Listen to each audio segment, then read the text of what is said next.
राधे राधे दोस्तों, चलिए जानते हैं करवा चौथ व्रत कथा। एक ब्राह्मण परिवार में 7 बहुएं थीं। 6 बहुओं के मायके वाले बहुत अमीर थे, इसी कारण ससुराल में उनका बड़ा मान था। परंतु छोटी के मायके में कोई न था। वह घर का सारा कामकाज करती, सबकी सेवा करती, पर कोई भी उसे प्यार नहीं करता। सभी दूध काटते रहते। तीज त्योहारों पर भी जब उसके मायके से कोई न आता तो वह बहुत दुखी होती। हर वर्ष की तरह इस वर्ष भी करवा चौथ का व्रत आया। अन्य बहुओं के मायके से उनके छोटे भाई करवा लेकर आए, पर छोटी के मायके में यदि कोई होता तो करवा भी लाता। सास भी छोटी को ही खरी खोटी सुना रही थी। वह दुखी हो घर से निकल पड़ी और जंगल में जाकर रोने लगी। एक नाग बहुत देर से उसका रोना सुनता रहा। अंत में वह अपने बिल से निकल आया और छोटी बहू से पूछने लगा, बेटी क्या बात है, तुम रो क्यों रही हो? छोटी बहू बोली, आज करवा चौथ है, मेरा कोई भाई नहीं है। यदि मेरा कोई भाई होता तो आज जरूर करवा लेकर आता। नाग को छोटी बहू पर दया आई।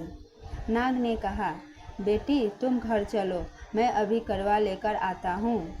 थोड़ी देर बाद नाग ससुराल पहुँचा। ससुराल वाले इतना सामान देखकर चकित हो गए। सास भी प्रसन्न हो गई। सास ने प्रसन्न मन से छोटी बहू को नाग देवता के साथ भेज दिया। नाग देवता ने छोटी बहू को अपना सारा महल दिखाया और कहा, जितने दिन चाहो आराम से रहो, मन चाहा खाओ, मन चाहा पहनो, पर एक बात याद रखना, सामने रखी नाद कभी मत खोलना। छोटी बहू सारा समय महल में आराम से काटती, पर नाद के बारे में उसकी उत्सुकता बढ़ती जाती। एक दिन जब घर में कोई न था, उसने नाद को उठाकर देखा तो हजारों छोटे छोटे सांप के बच्चे इधर उधर रेंगने लगे। उसने जल्दी ही नाद ढक दी। जल्दी में एक सांप की पूंछ नाद के नीचे आकर कट गई। शाम को नाग के आने पर छोटी ने अपनी गलती स्वीकार कर ली। नाग ने भी उसे क्षमा कर दिया। जब छोटी ने ससुराल जाने की इच्छा की तो उसे धन रत्न आदि देकर विदा किया। छोटी के ससुराल में अब उसकी बड़ी इज्जत होने लगी। जिस सांप की पूंछ कटी थी उसे सभी बांडा कहकर तंग करते। एक दिन उसने अपनी माँ से पूछा कि मेरी पूंछ कैसे कटी?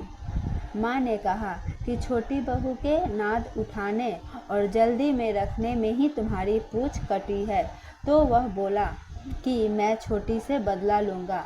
माँ के बहुत समझाने पर भी वह एक दिन चुपचाप छोटी के घर जा छुपा और मौका पाकर उसने काटने की सोचने लगा। वहाँ छोटी बहू और उसकी सास में किसी बात पर बहस हो रही थी तो छोटी कसम खाकर कह रही थी कि मैंने ऐसा नहीं किया। वह